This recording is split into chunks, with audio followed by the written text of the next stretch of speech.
ಶೋಷಣೆಗೆ ಒಳಪಟ್ಟಿರುವ ಮಂಗಳಮುಖಿಯರ ಧರಣಿ.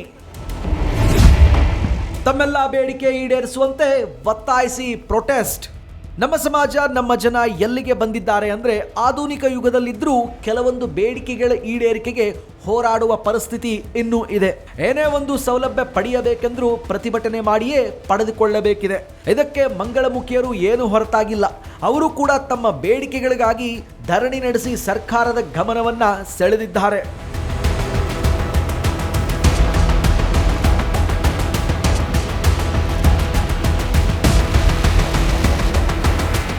ಬೆಂಗಳೂರಿನ ಫ್ರೀಡಂ ಪಾರ್ಕ್ನಲ್ಲಿ ಮಂಗಳಮುಖಿಯರ ಸಮಿತಿ ಪ್ರತಿಭಟನೆ ನಡೆಸಿ ತಮ್ಮ ಬೇಡಿಕೆಗಳನ್ನು ಈಡೇರಿಸುವಂತೆ ಒತ್ತಾಯಿಸಿದ್ರು. ಪ್ರತಿಭಟನೆಯಲ್ಲಿ ಆರ್ ಅಶೋಕ್, ವಿಧಾನ ಪರಿಷತ್ನ ವಿಪಕ್ಷ ನಾಯಕ ಛಲವಾದಿ ನಾರಾಯಣಸ್ವಾಮಿ, ಪದ್ಮಶ್ರೀ ಪುರಸ್ಕೃತೆ ಮಂಜಮ್ಮ ಜೋಗತಿ, ಅರವಿಂದ್ ಬೆಲ್ಲದ್, ಜನಾರ್ದನ ರೆಡ್ಡಿ, ಪಾರಂಡಹಳ್ಳಿಯ ಜಿಲ್ಲಾ ಪಂಚಾಯಿತಿಯ ಮಾಜಿ ಸದಸ್ಯ ಅಶ್ವಿನಿ ಸಂಪಂಗಿ ಸೇರಿದಂತೆ ಹಲವರು ತೀವ್ರ ಪ್ರತಿಭಟನೆ ನಡೆಸಿದ್ರು. ಸಿಂಪತಿ ಬೇಕಾಗಿಲ್ಲ, ಅಯ್ಯೋ ಬೇಕಾಗಿಲ್ಲ, ಅದರಿಂದ ಏನು ಉಪಯೋಗ ಆಗಲ್ಲ. ಬಂದು ನಾವು ಅಯ್ಯೋ ಅಂತ ಹೇಳಿದ್ರೆ ಏನು ಬರಲ್ಲ. ಅದರಿಂದ ಅದಕ್ಕಿಂತ ಕೆಲಸ ಬೇಕು. ಅವ್ರು ನೆಮ್ಮದಿಯಿಂದ ತಲೆ ಎತ್ತಿ ಬಾಳುವಂತ ಒಂದು ಗೌರವ ಈ ಸಮಾಜದಲ್ಲಿ ಸಿಗಬೇಕು. ಹಿಂದಿನ ಕಾಲದಲ್ಲಿ ಏನು ನಡೀತು ಅದರ ಚರ್ಚೆ ಮಾಡಕ್ ಹೋಗೋದು ಬೇಡ. ಆ ಕಾಲಕ್ಕೆ ಮುಗಿದೋಗಿದೆ ಅವರು. ಆದರೆ ನಾವು ಈ 21ನೇ ಶತಮಾನದಲ್ಲಿದ್ದೀವಿ.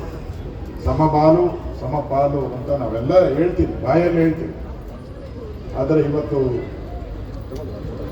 ಈ ಮಂಗಳಮುಖಿಯರ ವಿಚಾರದಲ್ಲಿ ಆಗ್ತಾ ಇರತಕ್ಕಂಥ ವ್ಯವಸ್ಥೆಗಳನ್ನು ನೋಡಿದಾಗ ನಿಜಕ್ಕೂ ಸಮಾಜದಲ್ಲಿ ಎಲ್ಲೋ ಒಂದು ಕಡೆ ಅವರಿಗೆ ದ್ರೋಹ ಆಗ್ತಾ ಇದೆ. ಯಾವ ತಪ್ಪಿಗೆ ದ್ರೋಹ? ಮಂಗಳಮುಖಿಯರ ಸಮಸ್ಯೆಗೆ ದನಿಯಾದ ವೈ ಸಂಪಂಗಿ. ಕಷ್ಟ ಅಂದರೆ ಸಾಕು ಕೈ ಚಾಚಿ ಕರೆದು ಸಹಾಯ ಹಸ್ತ ನೀಡುವುದೇ ಕೆಜಿಎಫ್ನ ಮಾಜಿ ಶಾಸಕ ವೈ ಸಂಪಂಗಿಯವರ ಗುಣ.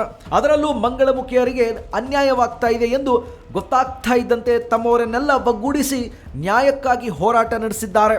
ಮಂಗಳಮುಖಿಯರಿಗೆ ಸೂಕ್ತ ವ್ಯವಸ್ಥೆ ಕಲ್ಪಿಸಿಕೊಡುವಂತೆ ಒತ್ತಾಯಿಸಿದ್ದಾರೆ. ಮಂಗಳಮುಖಿಯರಿಗೆ ಪಡಿತರ ಚೀಟಿ, ಆಧಾರ್ ಕಾರ್ಡ್, ಮತದಾರರ ಪಟ್ಟಿಯಲ್ಲಿ ಹೆಸರು ಸೇರ್ಪಡಿಸುವಂತೆ ಒತ್ತಾಯಿಸಿ ಪ್ರತಿಭಟಿಸಿದ್ರು.